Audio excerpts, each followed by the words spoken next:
Say hello to Razor Ramon. Check my ride, man. He's a Cadillac, man. Custom made for Razor. You know, Chico, 90 miles away, they're living like pigs. They're living in squalor, man. They're eating garbage.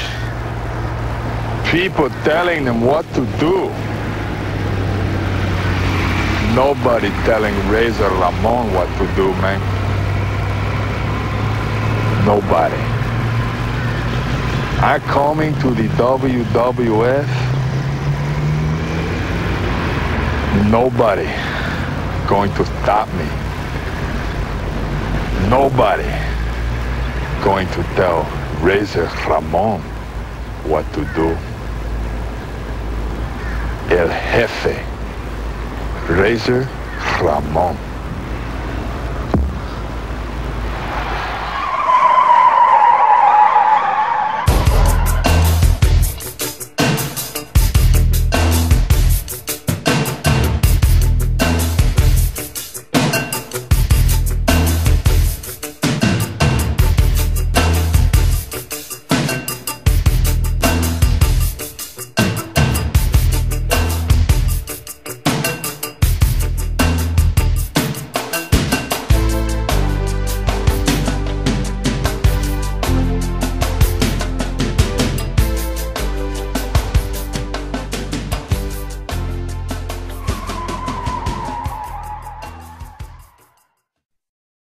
Hey, yo, it's countdown time. Welcome to another edition of the Bill Apter Seal of Approved, Count It Out with Mike and Tyler. My name is the bad guy, Tyler Wolf, and I am joined, as always, by Machismo Mike, who is oozing with machismo over there. Mike, I think this is going to be the hardest show that we've ever had to do. Obviously, the news has broke. Scott Hall has passed away. So we do apologize. Everything on the fly. I do apologize for those of you tuning in, looking for our Jacques Rougeau interview. We will play that in the next little while. But this week, it's all about the bad guy. It's all about Razor. It's all about Scott Hall. I'm already getting a little emotional talking about this. We're going to do a top 7 Scott Hall career moments later on in the show. As you heard at the beginning, we played one of his promos. This is going to be a celebration of life for Scott Hall. We've decided to do the whole show for Scott. We're going to talk about his entire career, well, most of his career, some personal memories of us. Just really heartbreaking news this week, eh, Mike? I'm having a really hard time with this one. I think this is the biggest loss we've had in the wrestling world. And I hate saying stuff like that because I always feel like I'm taking away something from somebody else. But that's not what I mean. I'm just mean from a fan standpoint, nobody who we've lost in the last few years has really touched me as a fan the way that Scott Hall has. Scott Hall was one of my early favorites. You know what I mean? We're talking early 90s WWF. I'm a 10, 11-year-old kid. Really, I'd already been a fan for several years, but this is when your fandom really becomes something. You know what I mean? And this is, let's be honest, man, like 92, 93 WWF, this is fun shit. This is and this is made for a 10-year-old kid. This is not, this is not the Attitude Era. This is made for me. This is made for a 10-year-old kid. It's cartoon. It's cartoon come to life. All these funny, goofy characters. And then this guy comes along, man. And of course, I didn't know anything about AWA. I didn't know anything about, anything outside of WWF at this point in time. So I didn't know the Diamond Stud. I didn't know Scott Hall. But when that bad guy came in, and I had never watched Scarface. I'm 10 years old. I've never seen Scarface. So this is fresh to me. Neither had Vince McMahon. Yeah, I know, right? He thought this was so fresh. Yeah, he had no idea. He had no idea that Scott was just ripping off Scarface. But then Scott excuse me. Scott comes in and does his thing and changes the direction of WWF at the time, I think. Scott, especially the Intercontinental scene, anyways. 100%. And we're going to really dive into a lot of stuff that Scott did. But Scott didn't just change the way the WWF did things. He changed the way the whole business did things. You know, him and Nash, Eventually, when they jumped over to WCW, and you hear all the boys say it now, you know, it was because of Hall and Nash that the boys started making real money. You ever hear the term guaranteed contract pre 1996? Nope. And Hall was very upfront about all that too. You know, he had a very famous, he had two very famous sentences that I always liked that he said. The first one was about business, and he would always say, "This is called show business, not friend business."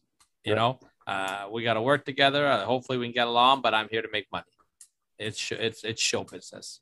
The other line I always liked was James Storm put this out on Twitter today. I thought it was great. And I know this is a famous Scott Hall line where he would walk into the dressing room and he'd be like, "Oh, hey, James Storm, nice to meet you, man. Can't wait to kick out of your finish."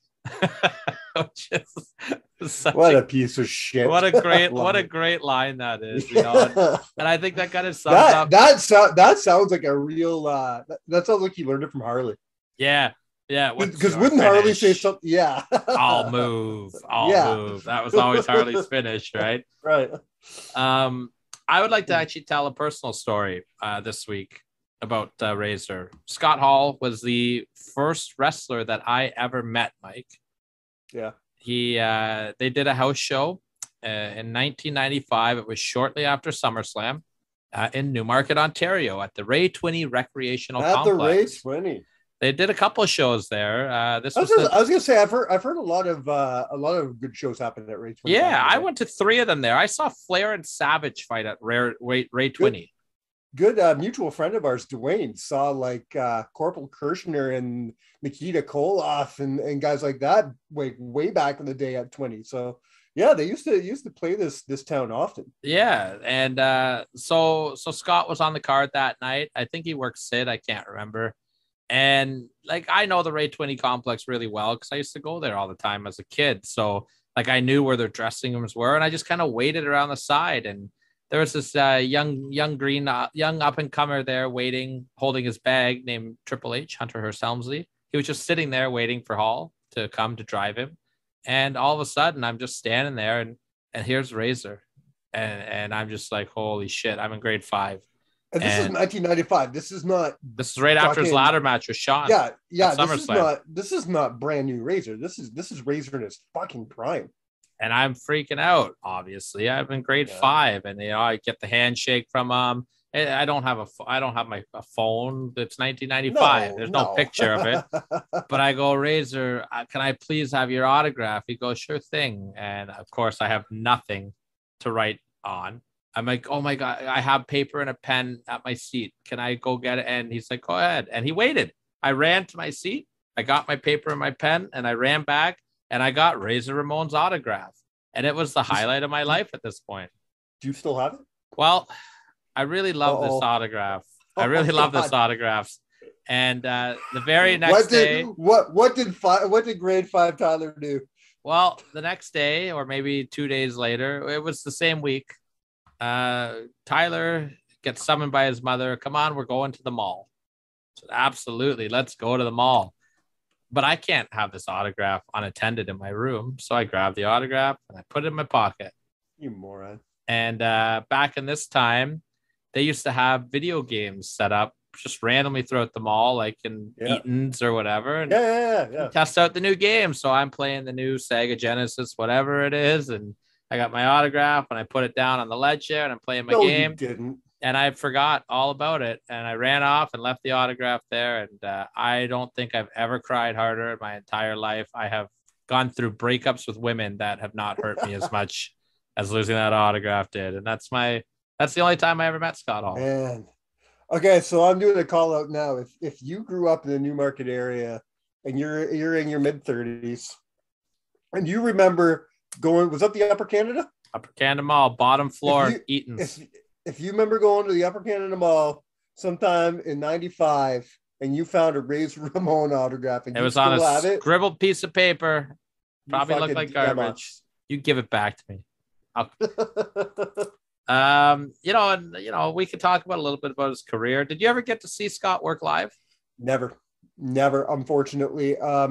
as you know, and I've discussed this before, I didn't, because of where I lived, there was no wrestling around me.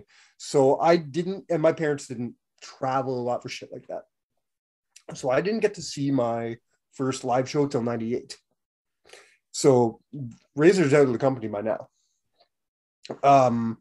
And by the time WCW comes around, I'm a little older. My parents, it's kind of the thing of, oh, you want to go? Well, then you're paying. And I don't fucking have a job. So, you know, shit just didn't work out. So I never got to see Scott work, unfortunately. I'm sure if I lived in an area like this and they came around often, even if I lived in Newmarket and they came around to a Toronto show, my dad would have took me to a Toronto show. We lived 9 hours away from Toronto. Yeah. You know, so it did never work out, unfortunately. I was lucky. I got to see Scott work a few times. Obviously, the Newmarket show we just talked about. I got to see him WCW Mayhem 99, him and Booker T. Had a match. I actually have a really good photo. I'll try to dig out that I took of Scott from that show. And then, of course, WrestleMania 18, him against Stone Cold Steve Austin. I was at that one as well.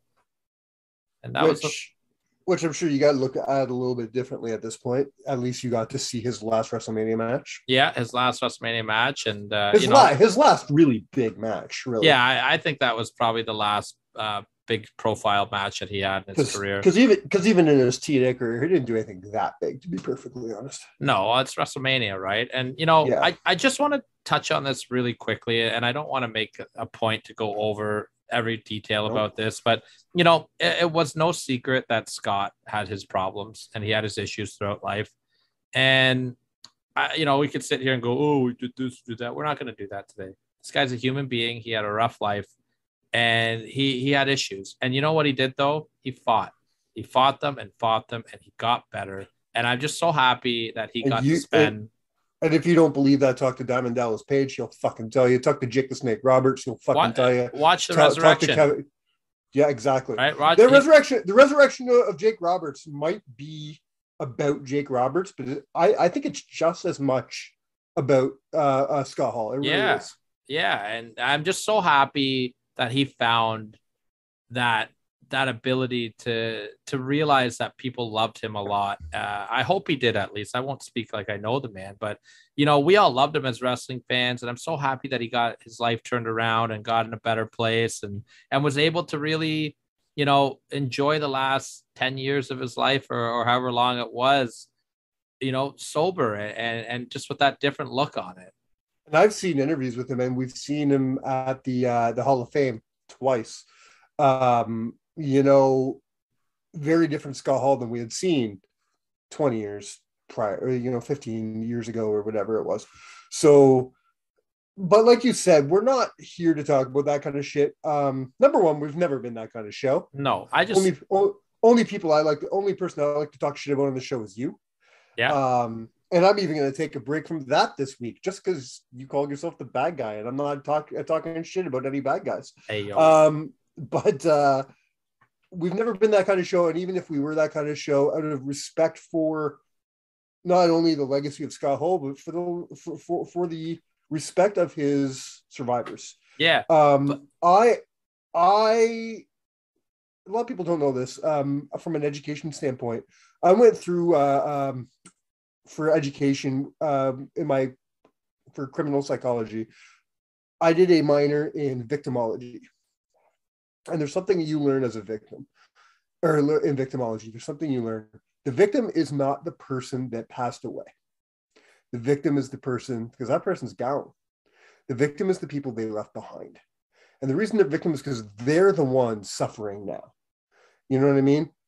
So I want people to think about that now. You have anything fucking bad to say about Scott Hall now, he's not a victim. He can't fucking hear you. He's not the one you're fucking hurting. Yeah. The ones you're hurting are the people surviving, the people that are standing by, suffering while mourning their loved one. So fucking think twice. Yeah, and the only reason I even bring up his issues that he had is just because I'm so proud of how he overcame them. And I just think that there's such an inspirational story to be found in there too, because calling a spade, Scott Hall was one of the worst when it came to his demons, and it was well documented, and everyone thought we were going to lose him a lot earlier. and for him to find that fight and overcome it, there's something inspirational. If somebody that was that hard down on their luck could come and fight, like, please learn from that and know that it's never too late. And Scott did it, and I just love that he did that. 100%. 100%. Yeah. So anyways, we are going to be counting down the top 7 greatest career moments as counted by Tyler. You made the list this week. Yeah. Before. Yeah. What do you got? Go ahead. I was going to say just kind of some fun little career facts about Hall along the way here. Like, I was listening to him on the Steve Austin podcast today, and you know who broke him into the business? I don't know. I'm gonna throw a wild guess. Okay. Larry Henning. That's not a bad guess, actually. Okay. He was being trained by Hiro. What's his name? The name just went on my head. The guy that trained Hogan, Hiroto Matsuda. Hiroto Matsuda. Yeah. Yes. He was being trained by Matsuda, and he ran into Barry Windham at a store, and he was like, Wyndham was like, what do? You're a big boy, you're a football player, whatever. It's Florida. There's lots of sports around. He's like, oh, I'm trying to get in your business. I'm with Matsuda. And Wyndham goes, oh, man, you got to get away from Matsuda. All you're going to do is squats and push-ups. Like, meet me at the arena at 12 o'clock next week, and I'll show you some stuff. And sure enough, Scott showed up at 11. Barry Windham and Mike Rotunda rolled in, and they gave him his first bumps, and they bumped for Hall, and they took time and got in the ring with him. And from there, he got win with. So where did he break in? Florida. He broke into Florida. Okay, all right. Yeah, he told us a great story. Some odd reason, I thought he was more of a. I thought he broke into more of the Georgia territory. Okay. He did work in Kansas City after that. He tells a great story because he was buddies with Barry Windham. I don't know why I thought Gagne gave him his first real. Gagne gave him his first national exposure. Absolutely. Right. But he said that he was in the car and Barry Windham opened up his paycheck and he was furious about it. And he walked into the office and quit. And I was just sitting there and he's looking at his check going, that's like $8,000 and it's 1984 for a week's of work. And Barry's quitting over that. Like, I think that's kind of like where Barry rubbed off on Hall too, though. Take care of yourself, don't get shorted. Right. He did some stuff in Japan after that. He went to Kansas City, went to stuff with Dusty, but when he went to the AWA and they paired him up with Kurt Hennig because Kurt could work and Hall couldn't. Yeah. And he said something. He said, I was too big to do jobs and I was too green to win. So they put me with Kurt, which I thought was genius. That makes sense, man. He said that the Freebirds rubbed off on him a lot because they worked this huge stadium show and it was over half full. And they came from the back. They go, we're out of here. This territory is dying. And that always stuck with Hall because you mentioned something about him being too big. Can I ask you something? Yeah. Or is it just me? I didn't realize how big that fucker was until he went to WCW though. Yeah. Well, because he's with the land of the big boys. Because in WWE he didn't look that big, right? No. It wasn't until he must have been like what, good 6'4"? Hall was like 6'8", wasn't he? 6'8"? Yeah, he's a big boy, man. That's insane. Hall was a big boy. Well, if he's 6'8", what was Nash? Nash must have been like what, 6'10", 6'11"? Nash was about, I think he was about 7, almost 7. Oh no, you're wrong. I'm wrong. Sorry. Hall was 6'5". I thought he was bigger than that. Okay. All right. 6'7".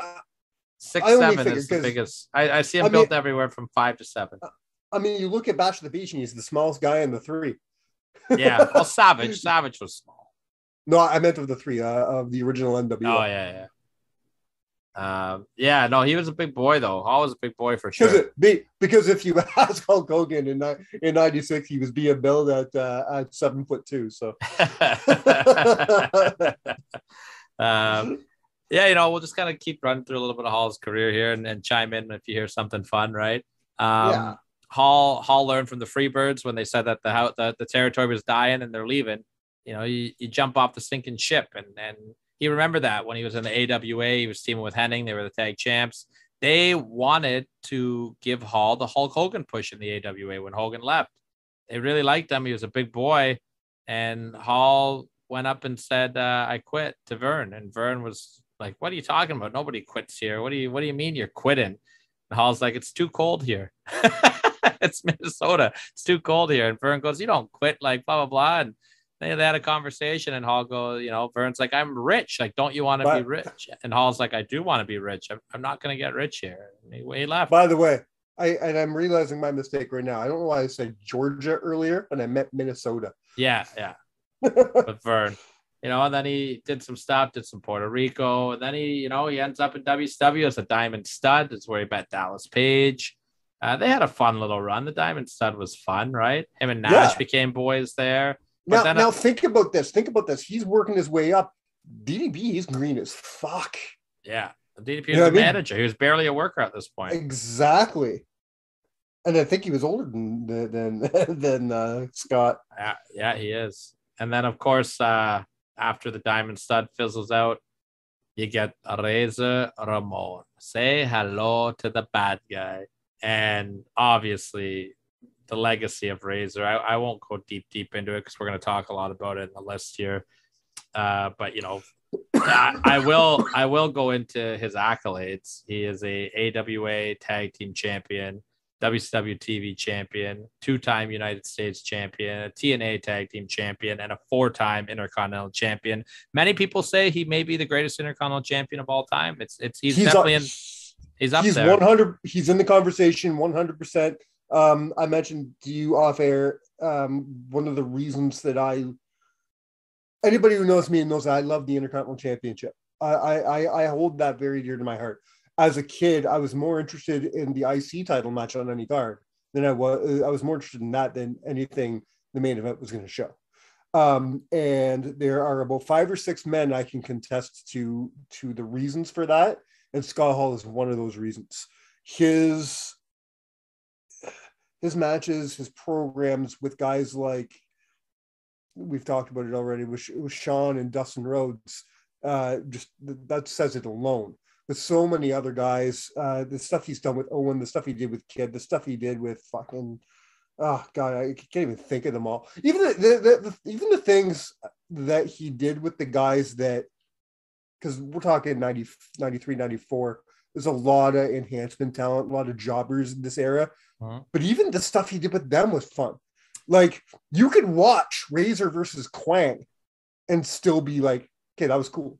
I always loved before the match when he was and he'd always give us chains and he'd be like, something happened to this gold, something's gonna happen to you. Which I love that. Well, one of my favorite things was when the match is over and he goes, job done. Yeah, and he did the hand. Yeah. And his movesets were great. The back suplex, the fall away slam, the Razor's edge. Razor was one of the most interesting and entertaining wrestlers of that era. Number one, he had the fucking look. Okay, everything about him, from his, be it the green tights, the yellow tight, the gold tights, it didn't matter. They stood out, right? His, like you said, his move set. He had one of the. Was he the first person to do a crucifix powerbomb? No, but he was the first person to make it. He sure as hell made it stand out more than anybody else. I was probably 18, 19 years old before I even knew it was called the crucifix powerbomb. It was always and will always be the Razor's Edge to me. Yeah, or the Outsider's Edge. Or the Outsider's Edge. Yeah, he some of his moveset was amazing for a guy his size too. And then, I'm going to kind of skim a lot here because we're going to cover a lot of it in the list, so I don't want to double over. But then, of course, we get the big moment where he left the WWF. He didn't want to go, but Vince wouldn't pay him what he thought he was worth. And, Hall always respected Vince for that. We touched on this last week. We talked about how it was supposed to be him and Goldust at WrestleMania 12. What could have been. Yeah. I'd like to ask you something really quick. I don't know if you know the answer to this or not.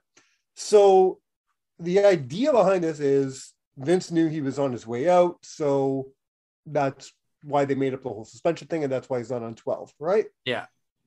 Well, explain this to me then. Right after, wasn't it like directly after Razor did this that Scott gave his notice to? So what, or I mean Nash. So why was Nash on WrestleMania 12?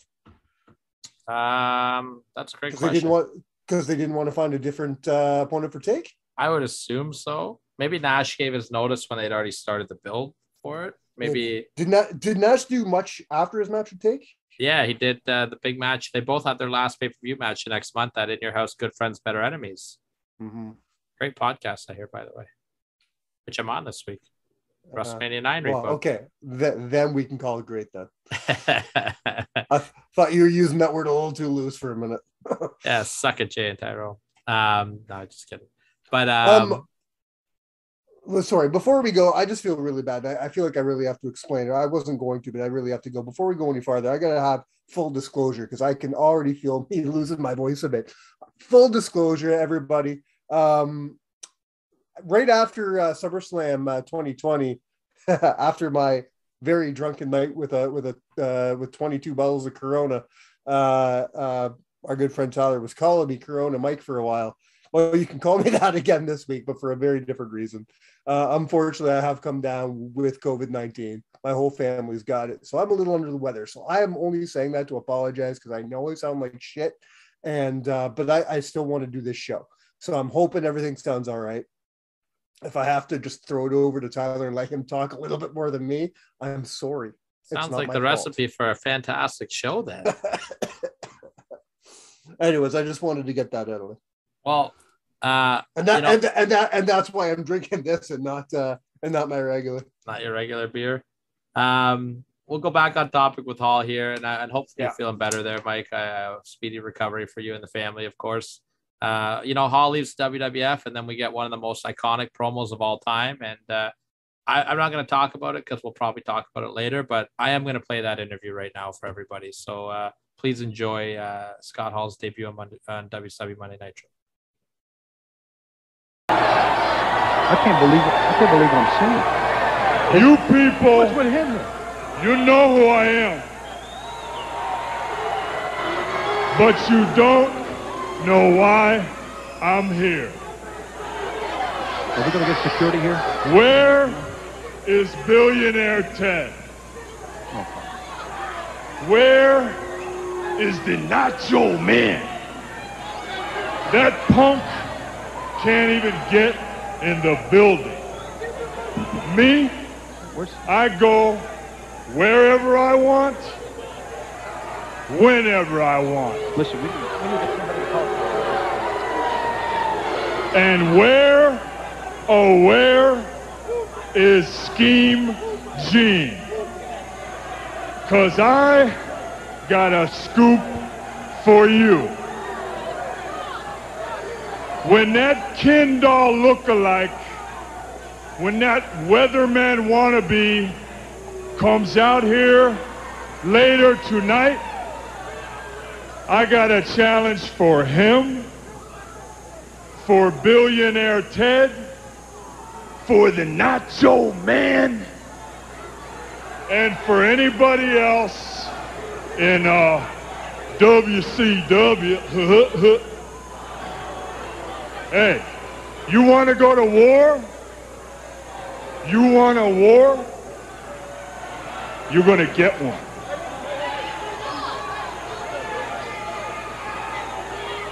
I love that opening line. That's one of my favorite things of all time. I think we talked about that. What list did we do? Did we do a best of the Monday Night Worst? And I think we talked about that. And that was one of my favorite moments because, man, what a way to start that whole thing. Yeah. And you know what? Hold on. I want to cut you off. I'm sorry. I do apologize. But let's talk about that because spoiler, it's going to be on the list. So let's circle back around that on the list so we don't double up on it. All right. So, I think it's almost time to get to the list because, the NWO obviously changed the business. Yes. They ushered in that boom period with Steve Austin and Goldberg. Though those were the big three that made wrestling cool again. Hall was such a great character in WCW. He had his return to the WWF, injecting a lethal dose of poison to the NWO, which was great. He had a nice run with Stone Cold. I hated the build for their match, but their match is grossly underrated. It is a great match. And then, I'll have to go rewatch it. Yeah, and then they go and he does some stuff with TNA and Juggalo Championship Wrestling, and the DDP stuff, and then finally we get him into the Hall of Fame. Great run-in, great WrestleMania 31 run-in, which I really loved. Yeah, fuck you, Danny and Adam. I love it. Yeah, it's fantastic. And I'd like to go out on a limb here and say that every single fan of and every single member of the Bullet Club owes something to Scott Hall. 1,000%. And they put them over all the time. The that. original guys always put them over. Like the Bullet Club started Too Sweeting because they just thought it was so cool when Hall and Nash did it. Yeah. And they've said that many, many times. And they did that fun thing where they did the Click DX and the Balor Club. Remember that with when they beat up FTR? Right. Kind of did that passing of the torch thing. I'd love to get to the bottom of the whole Too Sweet thing, because there's now like 3 different stories revolving around the world of where this came from. And out of the weirdest one of all, have you ever watched the Kurt Hennig DVD? Yes, a long time ago. So do you remember who on that DVD takes claim to this? So was it Wade Boggs? Wade fucking Boggs says that he used to do this in the locker room in baseball. And he had a little wolf pack with his buddies. And he did it to Kurt one day, and Kurt loved it. And Kurt did it to Scott, and Scott loved it. And I'm like, no, the timing's not. Something's not right here. No. You know what? It is. It does make sense, man. I'm calling out Wade Boggs on this. I'm calling some bullshit on Wade Boggs. Somebody tweet him. Is Wade Boggs? He's still alive, right? Wade Boggs? Oh yeah, did he just recently pass?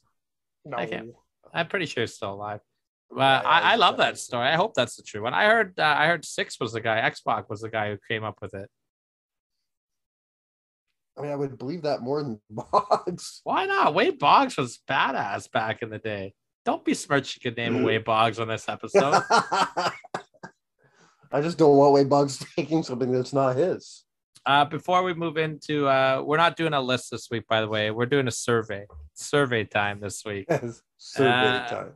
You want to touch on any of your favorite Scott moments off the top of your head, or you want to just save it for the end of the list? Let's save it, because I don't know exactly what you're going to have, but I guarantee the ones that I would spit out right now are going to be on the list, because you and I have of like minds when it comes to this kind of stuff. So, well, we're doing a list that we're renaming a survey, and the King of Duvin surveys was Scott Hall. So why don't we throw it to the great Scott Hall for one of his famous surveys here? Hey, yo.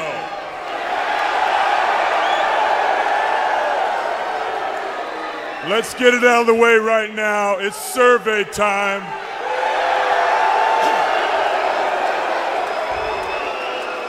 So, Cedar Rapids, are you here to see WCW?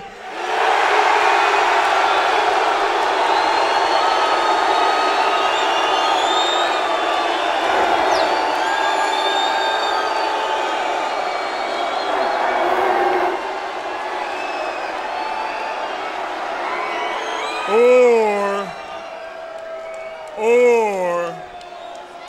is everybody in Cedar Rapids here to see the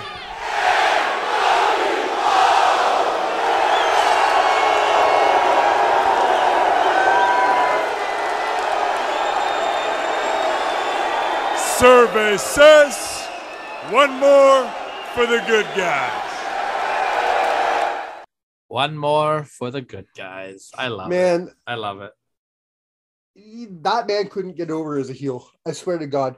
Like, the pop the NWO got at that point in time was 90% Scott Hall. It was so funny too, because like he'd do the throw and you could hear the crowd up so loud, and then the announcers would have to try to play it up like, well, it looks like it's really WCW. What's Hall talking about? It's like, bro, WCW just got smoked in that vote. Yeah. Like, it was always NWO.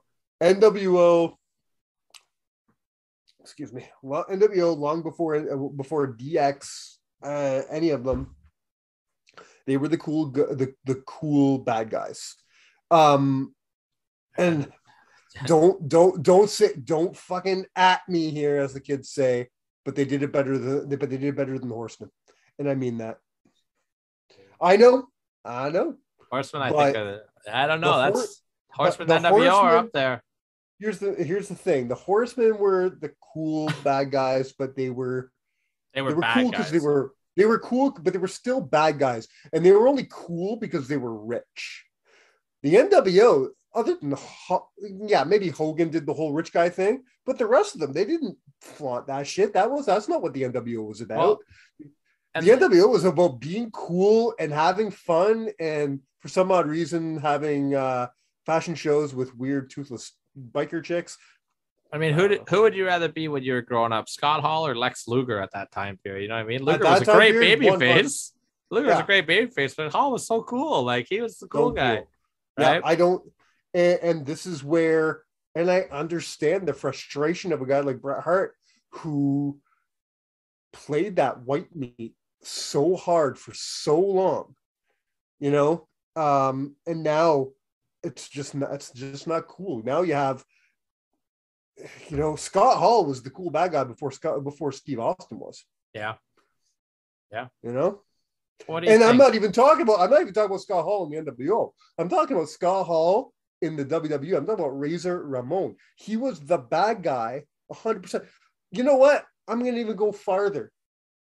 I think Razor Ramon was the precursor to Eddie Guerrero. Fair. You know, the lie, cheat, and steal gimmick. How about and the inspiration behind Carlito as well? Oh, 100%. And that, I don't think anybody would deny that at all. I always looked at Carlito as an homage character. I really did. Yeah, Scott Hall Light. Yeah, right down to the vignettes. Yeah. What do you think, man? You want to hear my survey this week? I would love to hear your survey this week. So I tried my best to kind of look at his entire career. There might be some moments that people think should be on there that aren't on there, but I'm looking at his whole career from start to finish here. And I'm starting things off with a real deep cut. And it's something that I know was a huge part in shaping Scott's career. And I'm going to take us back for my number 7 to 1986. His tag team with Mr. Perfect Kurt Hennig in the AWA. And when they won the AWA Tag Team Championship. Fun stuff here. There's a fun little story behind this. But before I get into the story, just how important and how much Scott learned and looked up to Kurt Hennig. And that's why it's my number 7, because Scott really attributes him as a performer to Kurt. Man, you've thrown me for a loop here. I'm so glad to have it on the list. I am. Earlier in the day, you told me you were struggling for your number 7, and you gave me some options, and this wasn't one of them. So I'm very confused now, but intrigued at the same time. But I am glad to hear this on your list. It deserves to be on your list 100%. I didn't discover this stuff until much later. Much later. I've seen a little bit of it when the internet was still really, when YouTube was becoming a thing, but I didn't get to dive into it until the network really became a thing. Yeah. So this is still pretty new to me. Well, these matches are hard to find. There's only one match of theirs on YouTube, and sadly, it's not the title change, although it is a damn good match. I was watching a little bit of it earlier today just to refresh myself on it. There is a reason, though, why you can't find the title change on YouTube, because it is a phantom match. I was going to say, did they Pat Patterson it? They Pat Patterson it. So the current champions were Mr. Electricity, Steve Regal, not to be confused with Lord Steven Regal or William Regal. This is a totally different guy. And Jimmy Garvin, one of my personal favorites. And these guys had a great program going. They beat them on a non-title match in November. And then in January, Regal left the company while still as the champion. So they did a phantom title change in Albuquerque, New Mexico, which I don't think I've ever heard the AWA run in Albuquerque, New Mexico. Yeah. They should, just for shits and giggles, how funny would it have been if they would have said it happened in Rio? That would have been awesome. They should just for the tongue-in-cheek thing, just for because at this point in time, who's getting the joke? You know, there's going to be a very small handful of very smart marks that are going to get this joke. I would have made it happen in Rio. That would have been hilarious. That would have been actually pretty funny. They held the belts for 119 days before they finally dropped them to the team of Doug Summers and Playboy Buddy Rose. And that name is familiar because they would go on to have an incredible feud with the Midnight Rockers. So there's your Shawn and Scott tie-in that early into the feud there, that early into their careers. And that's my number 7. That's a great way to start this survey. And great little tie-in to Scott and Marty, or Shawn and Marty, sorry. Shawn, who would go on to be not only one of Scott's best friends, but one of Scott's best opponents in the WWE. They met in Kansas City for the first time in like 85, and they became friends immediately. Yeah. Marty Marty came out today. I know Marty's been a little under the weather himself, but Marty came out today and made a nice comment about Scott. In full Marty fashion, completely butchered it and misspelled Razor's name, but you know what? The love was there, so you can't shit on Marty for that, Absolutely. So that's number 7. Let's roll number 6. Okay, let's do it. Number 6, we're going to go back to a moment that changed the business, and we're going with the curtain call. Okay. This is where this is what I expected your number 7 to be, perfectly honest. It was my original number 7. And then I thought about the impact that it had on the business. And I guess that's why, because I don't look at it. It's a click moment. It's not a Scott Hall moment. So that's why I was like, should it be, in the list? But he was there, and it was very impactful. Very impactful. I don't think that they benefited it as much from it as Shawn and Triple H did. I think the guy who benefited the most from it was Stone Cold Steve Austin. Well, 1,000%. Yes. But what I mean is they took it when the Attitude Era was really starting to roll. They took it. They did that whole thing where they showed the video of it and be like, oh, Shawn, that's you, that's me. They're the ones who pulled the curtain back. Yeah.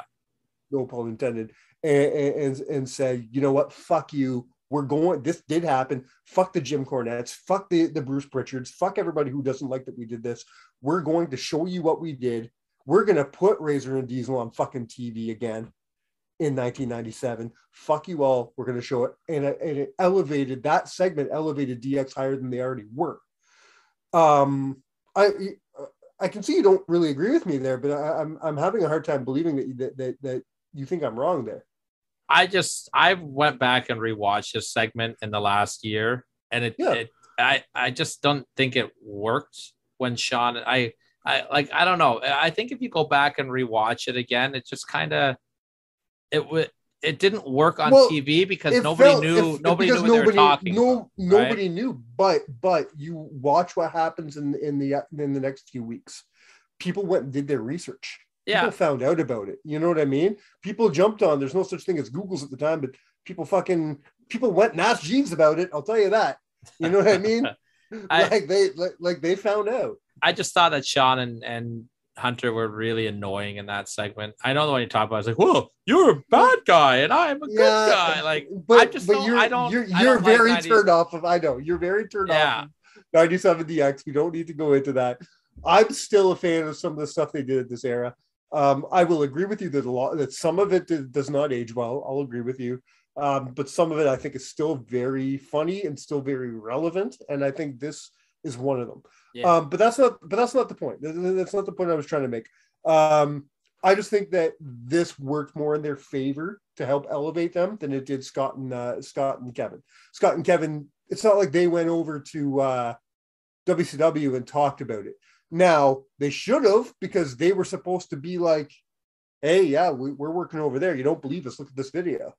And that video didn't belong to WWF at the time. That was a fan video. Yeah. So they probably could have used it. They probably didn't know it existed, right? Because there was no YouTube, right? Nothing. Like, how do you find that, right? Like, can you imagine if the first time anybody saw that video, it was on Nitro, not Raw? And that would have been pretty awesome. And Scott's like, "What? You don't believe that we're in WWF still? Look at this video. Why would I be hugging my buddy Shawn?" Well, they had about 3 weeks to say it before they got sued. So, because Vince sued them, saying you can't portray them as being my superstars. Like, yeah, exactly. For me, I look at this moment a little bit differently. I don't look at it at what it did for DX and them. I just look at it for a beautiful moment between friends that that really has, like, the urban legend and the myth of it has grown over the years. And when you hear these guys talk about how much it meant to go out there and just say goodbye to each other, and then I would like that, throughout the years, like Sean is the world champion and he's walking down the aisle throwing up the too sweet, and you see Hall and Nash throwing it up, and it was like, we're bidding farewell to our friends. They're going to take over the world over here, and we're taking over the world over here. I just think it's, when you go back and actually look at it, and the fact that they actually all did it and did take over the world, it's what I can't believe crazy. is that I never caught on. It took me years. I must have been a very naive child, because I look back at some of these early, like 95, 96, 97 matches, and you see this a lot by all 5 members of the Clique, while one of them's a heel and the other one's a face, and they're in 2 different spots on the card, but they're both doing it. I never fucking caught on. Neither did I. You know what I mean? And it would take years, and I'd be now, in my 20s and 30s and sitting and watching and going, hey, look what Scott just did. I always just thought it was a Shawn Michaels thing. Then half an hour later, well, because Shawn used to call his fan base the Clique, and he would throw it up all the time, right? Yes. But he was the champion, so you're paying attention to him more than if Waltman did it, right? Exactly. But Waltman, even the 1, 2, 3 Kid was doing it. Yeah. And then you start noticing a lot more when the NWO starts being a thing. And then you're like, oh, he's doing that thing. He's doing the Wade Boggs thing. That thing that Wade Boggs did with the Devil Rays a few years ago. but and then that's when it all starts to click, and like, oh shit, yeah, they were boys. And it's not until years later where you start really reading. And I was off the aftermags and shit by now, right? And even the mags I read were all kayfabe, so you didn't read about the Clique a lot. Yeah. The mags that we're talking, like, I didn't read the Observer. You know what I mean? I didn't read the Torch. So these things that would expose that shit, I wasn't privy to. So I didn't know what the Clique really was and what it meant until years later. Absolutely. And speaking of the Clique, a member of the Clique is highly involved in my number 5, and we're going to talk about his feud with the 1, 2, 3 Kid. I'm so happy we're talking about this. Yes. It has to be. One of my favorite feuds Razor ever had. Probably my favorite feud Pac ever had. Yeah. And I'm not talking shit about Pac here. I like Waltman. I'm never going to shit on Waltman. I was a scrawny kid like he was, man. He was like my hero as a kid. Well, Waltman was one of my favorites. I was when I was wrestling with my backyard days, one of my earlier names was X-Dog. You know what I mean? I wanted to be that mix of X-Pac and Road Dogg. So, and I was just like you, I was that scrawny little kid, just like Pac. So when I would look at 1, 2, 3 Kid, I'm like, man, if he can get, it's one thing to see Barry Horowitz get a win on Skip. Barry Horowitz ain't a small boy. You know, Barry Horowitz looks athletic. But you look at that fucking eyebrowless little fucking punk in 1, 2, 3 Kid who changes his name every fucking week. Yeah. And he just got a win on one of the biggest names in the history of the fucking business at this point, as far as I'm fucking concerned, at my 10-year-old self, 11-year-old self. If he could do it, fuck, I could do this. You know, and he made you feel that way in a good way. Yeah. And his names were like, you know, he was the Kamikaze Kid, he was the Cannonball Kid, he was the Lightning Kid. And where did the 1, 2, 3 Kid come from, Tyler? Well, he scored this upset win over Scott Hall. You know, here's kind of the track record for this. I've got my notes from Classic Match Classroom because we were going to do this one before we took a hiatus. His first match was against Doink, where he got smoked. Second match was even shorter against Mr. Hughes, where he got smoked. Third week. Are we talking about Kid? Kid, yeah. And he's just the Kid at this point? He was Kamikaze Kid against Doink. Okay. He was Cannonball Kid against Mr. Hughes. And then the Lightning Kid scores a huge upset over Razor. Right. Now, the thing about this, and I've heard Kid tell this story before, These were all done in tapings, right? So Yeah. Kid left and went and did a tour of Japan. And the match hadn't aired yet. So he couldn't say anything. He had to keep it kayfabe because he had to back then, right? And so that's why Razor did all those promos the weeks after, asking for the rematch, offering him $100,000 or whatever it was, right? And then finally he gets the rematch with him. But Kid couldn't respond to any of it because he was in Japan. Yeah. I can still hear that fucking commentary. Get the money, kid. Yeah, get the money and run. And it's a miracle he did that, though, because, like in the rematch, he slipped and fell off the top rope and cracked his face. He cracked his face off the concrete. He was out of it. He doesn't remember any of it. Yeah. Yeah, I remember, listen to a podcast. It must have been Waltman talking about that. But it was scary. Really scary for him. Yeah, he's lucky that he was okay. Probably just a major concussion, but he's lucky that it wasn't worse because that was a hell of a fall.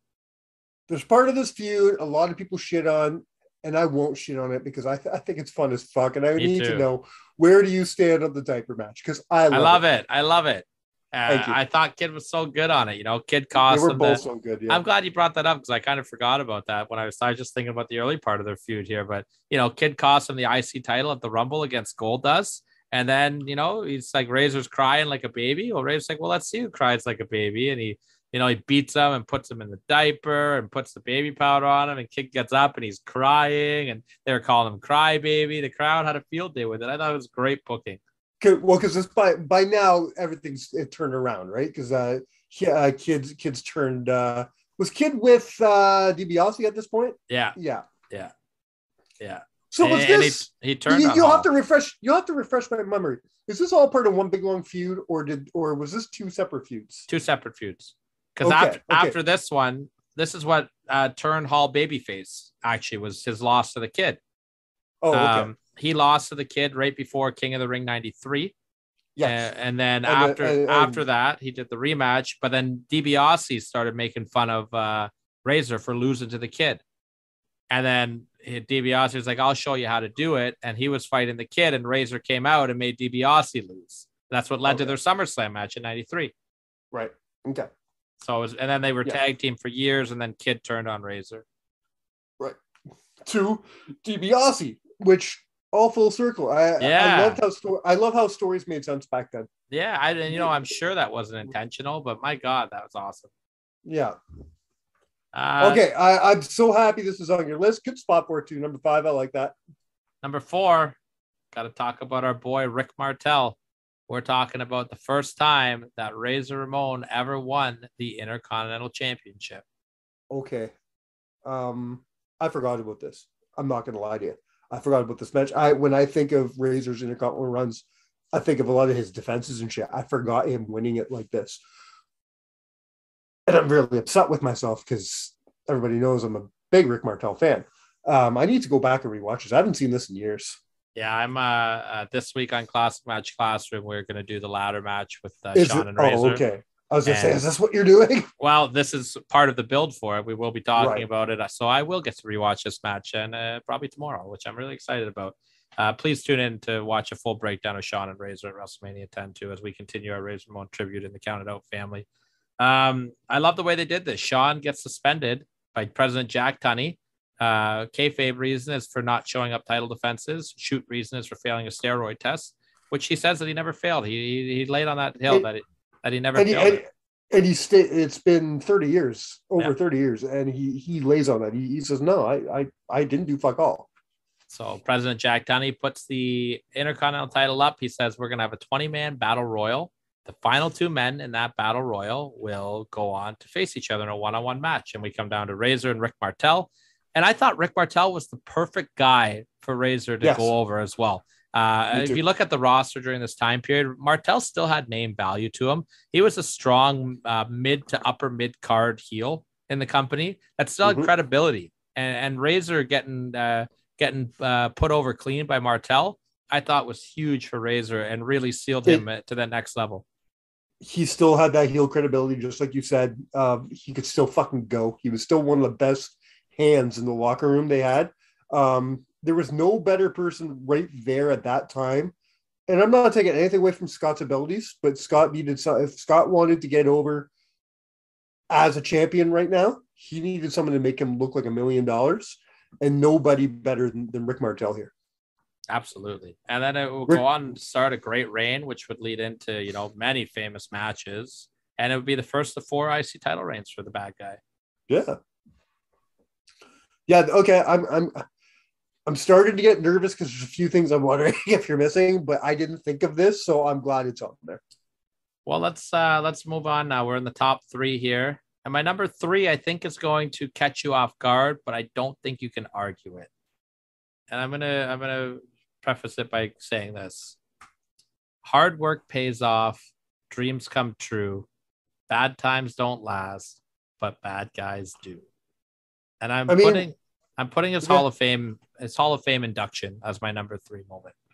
This is moments. This is not wrestling moments. This is not wrestling matches. This is moments. This deserves to be on here. Yeah, and I think it's just such a beautiful moment, and his speech was amazing, but it's that full circle thing that we talked about a little bit earlier. Everybody wanted Scott to get better so bad. Yeah. Everybody loves Scott. He always was upset that he couldn't be there for Sean's Hall of Fame when Sean did it, because he just knew he wasn't ready to be around that many people. And I respect the hell of him for that. And it was just so nice for him to get this moment and to have all the boys there with him. And that white suit he had was so awesome. It was so good. Yeah. The strut was on point, and it was just, it's one of the best Hall of Fame speeches of all time.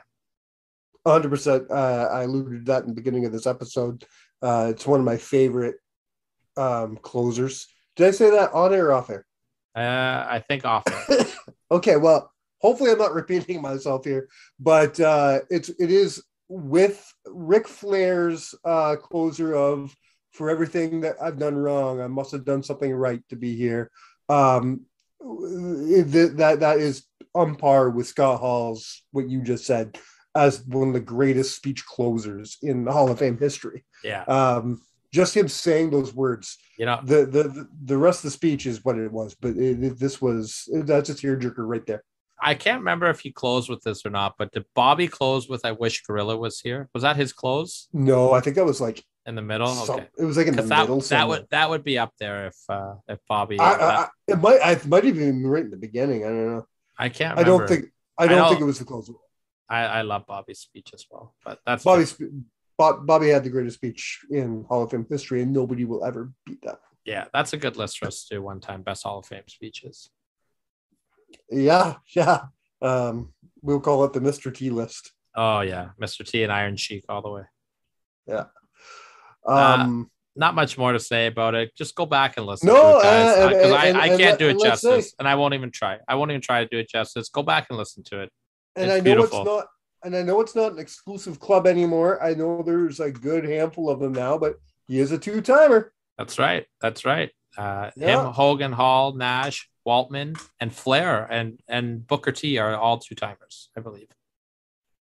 And Sean did I not say Sean? Oh, I didn't hear you say Sean. If you did, I'm sorry. I might have missed him. Yeah. Speaking of Sean, let's talk about our number 2. Oh, and Brett, right? Brett as well, yeah. Yeah. There goes I'm going to go back to that segue again. Speaking of Sean, here comes my number 2. Ladder match, absolutely. WrestleMania 10 specifically, but don't sleep on SummerSlam 95. For the love of Christ, don't sleep on SummerSlam. It might be the better match. I favor 10. I favor 10 personally, but SummerSlam 95, they were. I think they had balls to the walls out more on 95. I think 10 had the bigger match feel to it. I think 10 had more on the line, like it felt more final. It was like, okay, 2 guys who claimed like the 2 title belts being there, the 2 guys saying I'm the champion. Like the story, everything going into it was bigger. Yeah. Break it down. It's hard. It's really fucking hard. But that just shows how good these 2 guys are together. I like the pacing of 10. I just really like the pacing of 10 a little bit better. I thought that the moves felt more impactful. I like ladder matches like that where they had their big spots, but they made them mean something. Everything was done with a purpose. And he took a beating. 30 years later, it still stands as one of, if not the greatest ladder match in WWE history. Absolutely. It's probably, at the very least, probably the best singles ladder match, like not involving tag teams. It's I'd up say. there, man. Benoit and Jericho had a good one at the Rumble. Jericho and I like Jericho in ladder matches because he patterns after how Hall did it. You know what I mean? Where he uses it as a weapon, not as a spot. And I really respect the way that Hall and Michaels and Jericho always did that. There's a famous quote out there, and I don't remember if it was Ric Flair or Jim Ross that said it, but to this day, it pisses me off when I hear people requote it. And that's that Shawn Michaels went out there and had a phenomenal match with a ladder, and Scott Hall happened to be there. Yeah, no, Hall pulled his weight and beyond, and beyond in this match. I bet Shawn Michaels himself would be insulted to hear that. There's a great video on YouTube of those guys rewatching the match together. Oh, I love that. I wish they did more of those. Yeah.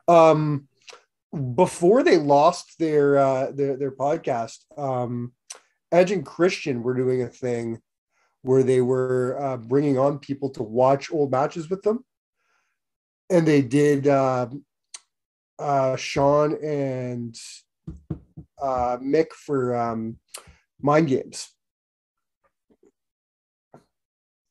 And I always wanted them to do Sean and Scott. Yeah, that would have been nice. You know, you could have made a whole DVD out of that. You know how they were doing those rivalry DVDs for a while? They could have done a whole fucking DVD set of just them talking about that match. Everything that went into that match. I would have loved to have just seen like more features of just guys rewatching matches. Also. And this is when, and I'm here I go. I'm going to start sounding like Cornette. I'm going to start sounding like the old crotchety or yell at a cloud wrestling fans. Goddamn double cheeseburger. But I mean this. Anybody looking to break in right now, go watch matches like this. You want to be a high flyer? Be a fucking high flyer. But don't go watch a Young Bucks match. I'm sorry. Don't go watch the Bucks. Don't go watch pretty much any of the fucking high flyers from right now. I'm not saying forget those guys. I'm not. But start with the fucking basics. Go watch what Shawn Michaels and Razor Ramon can do.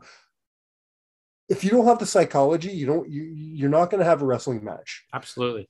There's no ladder match in history, I'm going to say, that has better psychology used than this ladder match. And it breaks my heart. Don't get me wrong. I like some of the ones that I've seen in the last 5-6 years. I really liked the one that you and I watched together, the Lucha Brothers and LAX. Yeah. That was fun. But it at least had some story to it, and it did have some psychology to it. I'm going to sound like that piece of shit old guy. I think Dave Meltzer's match of the year last year was the Lucha Brothers and the Young Bucks. The cage I know it's a ladder right? match. Yeah. I saw no psychology in that whatsoever. None. Zero. No storytelling at all, from my perspective.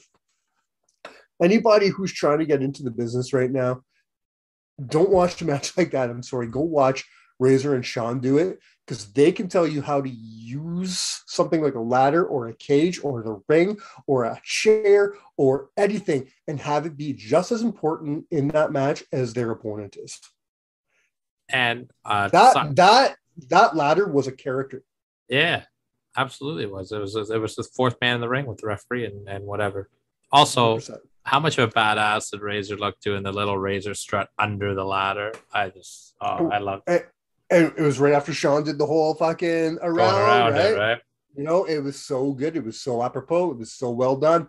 And good. It was nice to have Big Daddy Cool there, doing his thing. And yeah, it was a lot of fun. And if you guys, of course, I'll just plug it quickly one more time. If you want a complete rundown of that entire feud, click on the Class Match Classroom on this Sunday or whatever, and in the archives for listening to this later. And we will give a whole rundown of their entire feud. Very fun stuff between these guys. But there can only be one number one. All right, man. And it is, you heard it earlier, the famous promo, Scott Hall's debut on Monday Nitro, the birth of the NWO. This changed the business, man.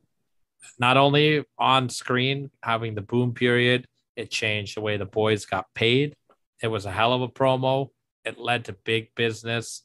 This is not only the career highlight, I think, for Scott Hall, but it's one of the biggest highlights and one of the biggest boom periods of all of professional wrestling. And it's what made WCW beat the WWF. Was it all started with this promo, and he delivered it perfectly. You heard it earlier in the show. This could have been year 1, year 2. It wouldn't have mattered to me. It could have gone either way with WrestleMania 10. But I'm kind of glad it's your number 1, because don't get me wrong, I was always more of a Razor Ramon fan than I was a Scott Hall fan. But that's not to say that Scott Hall wasn't the coolest fucking thing in the world in 1996 when he comes out in that fucking jean vest. He's the only guy that can pull it off, denim. And he's the reason I started watching Nitro. Yeah, me too. I remember watching that live when it happened. As live as we could get it in Canada. I was going to say, but for months, probably even years. Yeah, years. Probably since about late 94, early 95, my uncle, who lived with us for a while, was trying so hard to get me to watch Nitro. He's like, it's better wrestling, it's better stories, there's no jobbers. We didn't use the term jobber, but you know what I mean. He's like, it's like he's like, in WWF, you always know who's gonna win.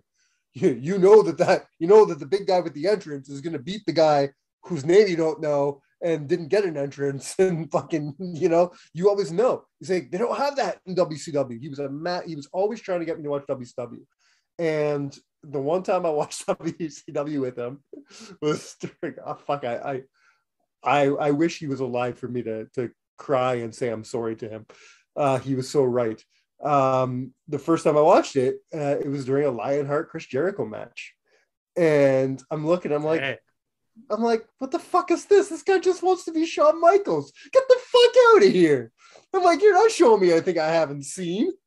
And I dismissed it. I'm like, fuck this. This guy just wants to be Shawn Michaels. I don't want to watch his shit. If I want to watch Shawn Michaels, I'm going to watch fucking Canadian Challenge on Saturday. Oh my God. You know what I mean? Mike. So I didn't become a WCW guy until Scott did his thing. And then I'm like, okay, something's happening here. Something big is going to happen here. And the very first WCW pay-per-view I ever watched was Bash at the Beach, because I knew something big was going to happen. But whose side is he on? You've made me come around on that. You have. I used to hate that for years and years and years and years and years. And you showed me the simple logic to that. You got a lot of the stuff that I wanted to see on your list, so good job on that. I will say before I go to the honorable mentions, I have 2 moments that I fondly remember as a child watching wrestling, because we didn't have the internet, we didn't have, we're old, we didn't have all that shit we talked about earlier. I remember at the end of 1992 sitting at my aunt's house watching Superstars and hearing Mean Gene open the show going, "Ladies and gentlemen, your new world champion, Bret Hart."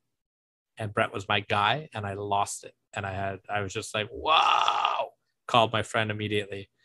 I don't remember where I was for this one, but I wasn't at my house. I was at maybe a grandparent's house or whatever. And I'd never seen Nitro before. And these people just so happened, right time, right place. I was flicking the channel and I was watching it. And who is on my TV but freaking Razor Ramon, who I had no idea wasn't not in the WWF at the time. How would we have known? Right. I don't know. I'm not listening to Meltzer, like you said. So all of a sudden, and I didn't see the promo initially. Actually, I did. I saw him come out of the crowd. I did watch it. It was on a Saturday afternoon, though, because that's when we got it on the new VR, probably. But and then the show went off the air with him and Sting face to face. I was like, what? And then I couldn't find Nitro again forever because I didn't know where it was. And I bought it. Hook, line, and sinker. I believed that the WWF was going after WCW because they never said his name. They didn't call him Razor Ramon. They didn't even call him Scott Hall. Yeah. They made them do that on the next pay-per-view at Great American Bash because they were getting sued. So they had to do that promo. It's like, do you work with the WWF? And they're like, nah. But the fact that they weren't even saying their names, I'm like, well, they're not saying their names because they don't want to put over WWF, you know? So it made sense to me. 100%. Why don't you bang off? I know there's a couple that I know there's one that I didn't put on the list that's breaking your heart for sure. It's not breaking my heart only because I like your list. You had a couple that I forgot about that would nudge, even if I was making the list, this wouldn't make my list because of the things you put on. But I do have to mention it. I don't give a shit what you think or what anybody thinks. I love me some World War III, baby. Love it to death. And I love everything. I love that he won it. I love the match, even though you did mention that it took 5 months for him to fucking get it at, what was it, sold out? Like uncensored, sorry. Yeah. Like it wasn't even at like a Stargate or something. You know, though, I was thinking about that earlier. But I do love that match with Sting. I think it's one. I'm honestly, if I was to rate Scott Hall's best one-on-one matches, his match with Sting is on there. Yeah, I agree. Yeah. And you know what? There actually is logic why he didn't get his title shot for so long. So if you think back to World War III the year before, who won it? The Giant, right? Right. That guarantees you a title shot. Well, the Giant they're all like, you can't take your title shot. He's like, fuck you, I'm taking my title shot. And they beat the shit out of him and kicked him out of the NWO. Hall won it and just sat on the title shot. Hogan went on to have his feud with Sting. As soon as Hogan lost the belt, finished a rematch at Uncensored, the next month, Hall got his title shot.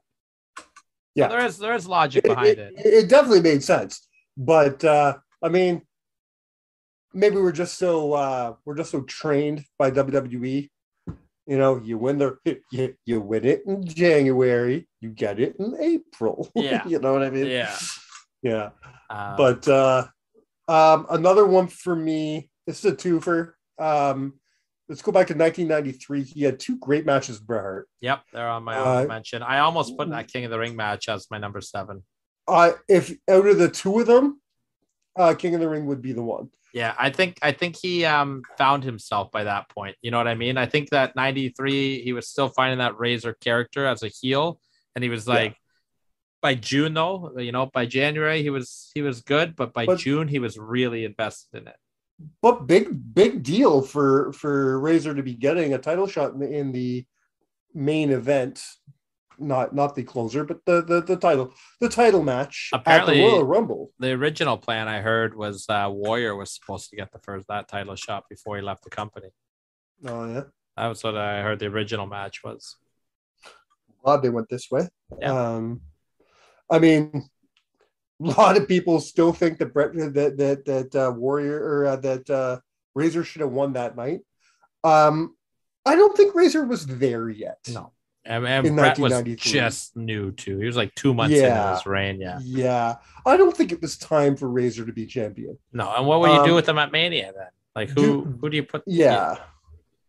Do I think Razor should have been champion at some point? Yeah, I do. I think if he would have stayed with the company, it would have happened. I think he had hit his peak in the mid card, and if he would have re-signed and not gone to WCW, I think he would have been the world champion. I think he could have been in that picture, maybe in 97. If he hadn't left in 96, maybe in 97, we would have been looking at it very, very, because Nash wouldn't have left either. So we're looking at a very different roster in 97, right? Maybe Shawn would have kept his smile, said, no, I'm not facing Bret, and it would have been Shawn and Razor at 97. Maybe we get no DX and obviously no NWO, and the Clique is the faction on TV. My God, you never know. You never know what could have been. But we truly will never know. What else you got over there? What else do I got over here? I already mentioned the match against Sting. Just for and I said this to you earlier, this is just for the pop from the crowd alone. There's this great thing he did in ECW in 2000. Yeah, he did a weekend loop. Yeah, and he comes out and he came out to that some old 90s hip hop song. I feel like it's like a Puff Daddy song or something. But the minute he came out of that fucking curtain, that's one of the biggest ECW pops I've ever heard that wasn't for the Sandman. Yeah. You know what I mean? It was fucking nuts. They lost their shit for that man. It was great. I bet it was a good feeling for Scott. I'm not going to lie to you. I know we said we weren't going to harp on this, but Scott looked a little out of it. I think this is Demon Scott here. I really do. But he did a loop a weekend with them, right? He put over Big Sal. And they did that because there was so much heat on him. He wasn't even the company, and everyone's like, we don't want Hall in. He's not going to job to anybody. It was like a test for him. Hall never cared about doing jobs. He cared about making money, man. That's it. While I'm looking for my list, do you have any that you didn't put on? Yeah, I've got a bunch. Go ahead. No, go ahead.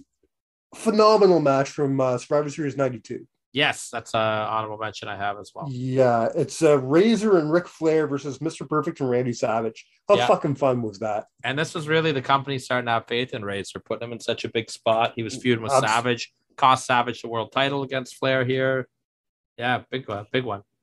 Another one that I wrote down earlier, just because again, it's really fun for me. And I think you'd like this one too. Slamboree 97. It was Scott Kevin and X-Pac versus Kevin Green, Ric Flair and Roddy Piper. Yeah, we talked about that match in great detail on our football list. Exactly. Maybe I have better memories of it now because I've gone back and watched it since our show. I really like it now. Such a fun match, eh? You know, I'm the same way. I don't remember it being that good. I don't remember it being that good, but since you brought it to my attention, it's so fun. Yeah, it has to be talked about. Me too. I'm with you on that 1,000%. This is a match that I forgot about, 100% forgot about, and it was only brought to my attention that it even existed about 4 or 5 hours ago, and I watched half of it and didn't get to end it. So it at least has to be mentioned because what I saw was so fucking good. This is from a New Japan Cup series that he did that he was involved in back in '88, and it was Bob Orton, Dick Murdoch, and Scott Hall versus Antonio Inoki, Ricky Koshio, and Kentaro Hoshinio. Wow, I've never seen that. Yeah. I know. I'm gonna find it again. I'm gonna send it to you. I know that Hall learned a lot from Dick Murdoch. And he actually talked about this. I was listening to Scott Hall on the Steve Austin podcast on Spotify today from years and years ago. And he talked about Dick Murdoch, being like training on the job training with him over on these tours of Japan. Like Hall was still a young boy and he would come over and do all the squats with all the boys. And he'd see Murdoch just sitting on the chairs. He'd be like, get over here. What are you doing? Like, you know how you get over here? You sell for these guys. And he would say that Murdoch would be on the apron and he'd be like, yelling instructions to him, being like, take him down. No, not like that. Tag me. And Murdoch would get in, show him, now you do it. And Hall actually wanted to pitch an angle to Vince where it was like Murdoch was his teacher. Like he wanted to shave it, like buzz his head and be like a cowboy type of guy and have Murdoch as his coach, which I thought would have been an awesome angle. I like that. Cool little story that I've heard a few times is a lot of aspiring wrestlers have gone to Nash over the last 30, 40 years, or Hall, sorry, and been like, hey, do you have any advice? Like what do you think I should do? And his advice for like so many people was always the same. Go watch the Dick Murdoch matches. That's what we tell people all the time. He really had a lot of respect for Murdoch. Yeah. And Dusty too. He always said, I just want to be Dusty Rhodes. I just want to be over in Florida and get laid by chicks. That's what he always said. I know I'm talking a lot of multi-mans here, and just because he was involved in a lot of them, I guess. But I got to talk about a match they did at Fall Brawl 96, right at the top of the NWO forming. It was the NWO versus Arn Anderson, Lex Luger, and Ric Flair, and the real Sting. Yeah, Flair, Anderson, and Hall started this match, and they really tore the house down in that first 5 minutes. Yeah, I mean, and you're a big War Games guy, so I'm sure you have fond memories of this one. This would be on my list for top 7 best War Games matches of all time. It wasn't a Scott Hall moment, so I'm glad it wasn't on your list. But we have to talk about Bash the Beach. Yep. Yeah, it's an honorable mention, Yeah. of course. That was more Hogan's moment. Really fun match I've seen I saw on YouTube earlier today. I'm sure I've seen it in the past. I just don't remember watching it. But it was a bit. Do you remember the old show Action Zone? Yep. Tag match, Okay. right? Yeah, Shauna Diesel versus Razor and Kid. Yeah. Really fucking good. Great match. Yeah. Yeah. Do you have any more? Yeah. The hardest one to leave off my list was just all of his vignettes, and we played one of them early in the show. Yeah, those were great. That's back when the vignettes were still really meant something. Sure, they would come back here and there. Carlito would get them, and then people like down the line. I don't think they really meant much. They weren't used properly after Goldust and Triple H, like that era, So we're talking 95, but Razor, we're going back to like what, 92? Yeah, there's this was 92 coming. Yeah, 92. There's a great YouTube playlist just called Razor Ramon Vignettes. They have all 8 of them. Think about that. 92. Around what time in 92 we're talking about these vignettes coming out? Early 92, late 92? Middle, probably. There was 8 weeks worth of vignettes. He debuted on. I actually have the match right here. Does it say the date? It's a commercial. It doesn't say the debut, but he debuted. What was around August, okay. September? Because he debuted and immediately cost Savage the title, so it was before then, right? So let's put that into context. August 92, he comes into the company. What's he doing in January of 93? After already feuding with Macho Man and Perfect, and they brought him in with a bang right away. They obviously had faith in him. Obviously. He had a great line with Vince because Vince had never seen Scarface before and was popping at all the lines. And Vince kind of just basically told him, like, we're gonna make you a lot of money. And Hall back on really quick. He's like, listen, I don't need to make all the money. I just want to make a lot of it. Because Vince is the boss, he gets the money, right? That one I put on, I thought those were really good. I've got a SummerSlam 94 match against Diesel where he had Walter Payton in his corner. I believe it was Walter Payton. More for the story than the match. He had a match with Jericho on Nitro, and they wanted Hall to squash Jericho, and Hall didn't want to. So in the middle of the match, he called an audible and made Jericho roll him up just out of spite, because Scott Hall could do whatever he wanted. Mm-hmm. I've got the first time that him and Nash won the WWE Tag Team titles at Halloween Havoc 96 against Harlem Heat. His great run-in at WrestleMania 31, I really loved. The NWO going into the Hall of Fame, and a really fun segment with the Click DX and the Balor Club when they beat up the Revival. I thought it was really cool, little passing of the torch moment. And those are my honorable mentions. He did some fun stuff later on with, hopefully I'm not misremembering thing. Before he left, I feel like he did some cool tag stuff with Ahmed Johnson. They didn't do a lot together. They were like kind of part of like the Sean Razor Ahmed, they did Survivor Series, but I think they're on opposite teams. Flying Elvises in TNA, not Flying Elvis. Sorry, the Elvis guys with Jared and Nash was really fun. If I hate having to think about Scott probably being a bit of a homophobe, but had he not put a squash to his feud with Goldust, I think it would have been one of the best feuds of that era. I like their stuff together for sure, and Me I too. think it just ended prematurely for me. Well, politics and him leaving the company didn't help either, right? Well, that, and he didn't want to do the kissing thing, and he didn't like he didn't like the story. Yeah, he did not feel comfortable with the innuendos and which in 1996 it wasn't as. And I get it, and I'm not holding it against him. I'm not at this point in time. I'm not going to sit here and go like, oh, was he a fucking, Was he a gay hater? We don't know. Who knows? You were trying to be a tough guy in 1996. That's not something that tough guys did. Different time. A very different time.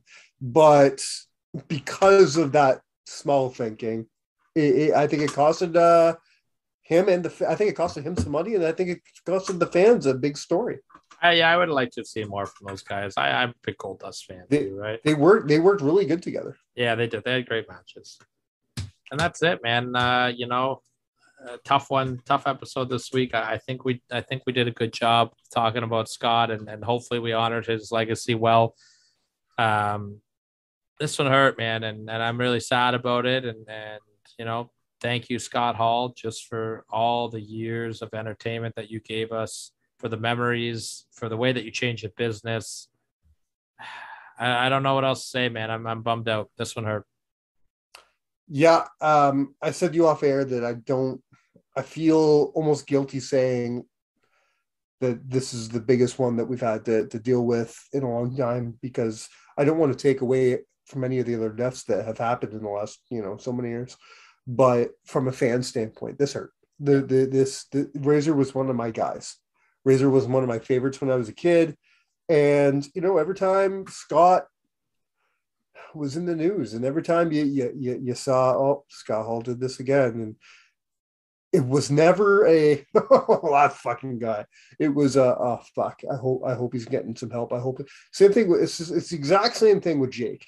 Yeah. Every time you would read something about Jake pulling his dick out or fucking doing something stupid, never once was it fuck that guy's fucking lost it. No, it was oh shit, Jake needs help. I hope he gets it.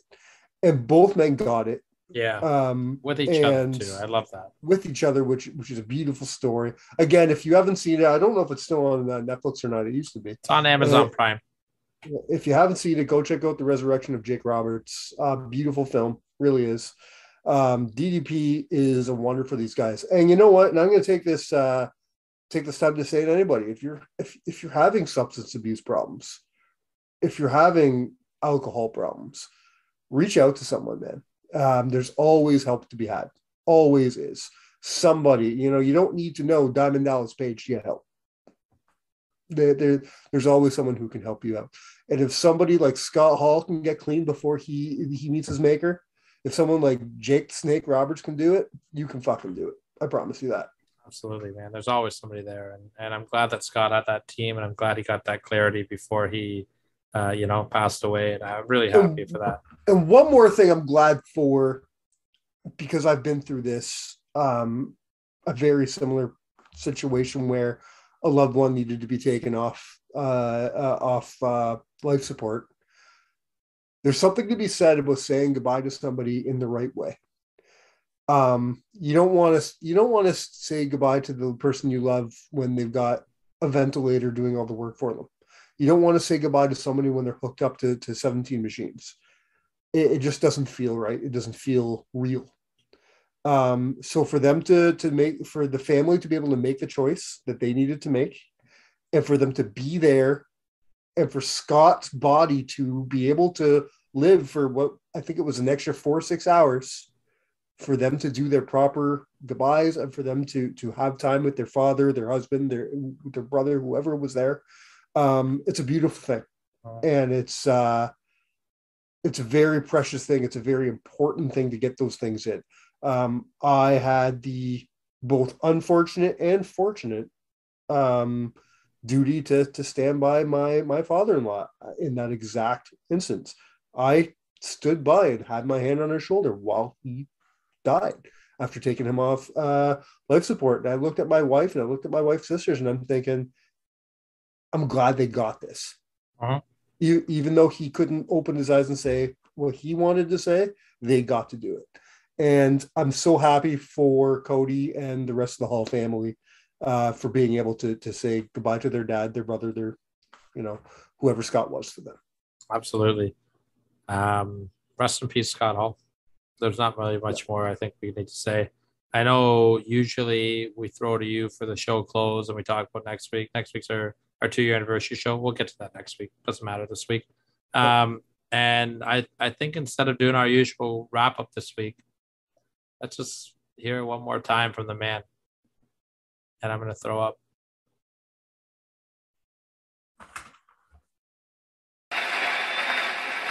In my lifetime, I've learned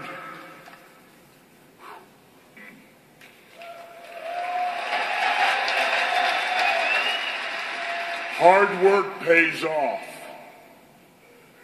Dreams come true. Bad times don't last, but bad guys do.